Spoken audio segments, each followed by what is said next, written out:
Time యూపీఎస్సీకి tuitions only in Tirumala IAS institute Chaitanyapuri. Call చేసి ఇప్పుడే జాయిన్ అవ్వండి. వాటర్ క్యాన్స్ ప్రస్తుతం ఎక్కడ చూసినా ఇవే కనిపిస్తూ ఉంటాయి. వాటర్ సప్లై విస్తారంగా వ్యాపించిన క్రమంలో వాటర్ క్యాన్స్ విపరీతంగా పెరిగిపోయాయి.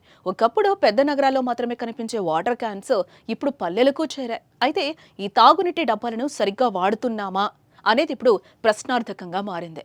ఒక తాగునీటి డబ్బాని ఎన్నిసార్లు వాడాలి? తరచుగా ఉపయోగించే ఇలాంటి క్యాన్లను నిర్ణీత కాలానికి మించి ఉపయోగిస్తే ఏమవుతుంది అనేది ఇప్పుడు తెలుసుకుందాం.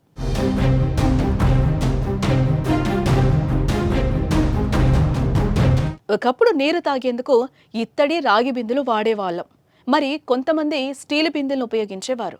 కానీ మారుతున్న కాలానికి అనుగుణంగా తలెత్తిన నీటి సమస్య కారణంగా ప్రకృతిలో లభించే నీరు ప్రస్తుతం వ్యాపారంగా మారిపోయింది. దీంతో వాటర్ క్యాన్స్ వినియోగం కూడా విపరీతంగా పెరిగిపోయింది.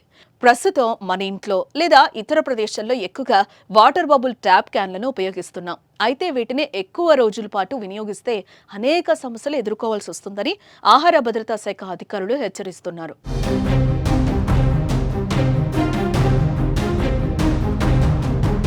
ఇటీవలే కొన్ని రాష్ట్రాల్లో ఆహార భద్రతా శాఖ అధికారులు నిర్వహించిన శిక్షణా కార్యక్రమంలో కొన్ని మార్గదర్శకాలను జారీ చేశారు. వాటర్ క్యాన్లను 50 సార్లకు మించి వాడకూడదని, మురికి గీరుకుపోయినట్లుగా ఉన్న తాగునీటి క్యాన్లను ప్రజలకు పంపిణీ చేయకూడదంటూ హెచ్చరించింది. ఇక ఎండలో ఉంచిన తాగునీటి డబ్బాలను సైతం సరఫరా చేయకూడదని, క్యాన్లలోని తాగునీరు కూడా ఖచ్చితంగా నాణ్యంగా ఉండేలా చూసుకోవాలంటూ సూచనలు చేసింది.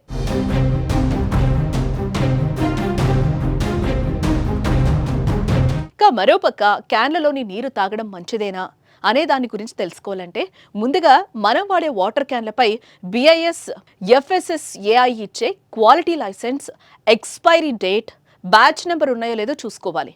కొన్ని బాటిళ్లకు మినహాయించి చాలా వరకు క్యాన్లకు ఇలాంటి వివరాలు ఉండవు. నీళ్లలోని అనవసరపు వ్యర్థాలు, మూలకాలను బయటకు పంపడానికి 5 నుంచి 6 వడపోత పద్ధతులు ఉంటాయి.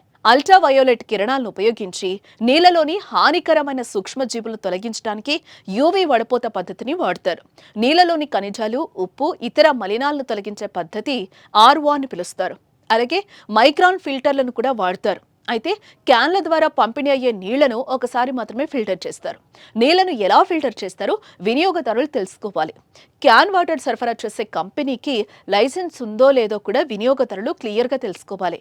అలా అన్ని ప్రమాణికాలు పాటిస్తున్న వాటర్ క్యాన్లలోని నీటిని ఉపయోగిస్తే మంచిదని చెన్నైలోని స్టాన్లీ ప్రభుత్వ వైద్య కళాశాలకు చెందిన medical department head professor S. Chandrashekar చెప్పారు.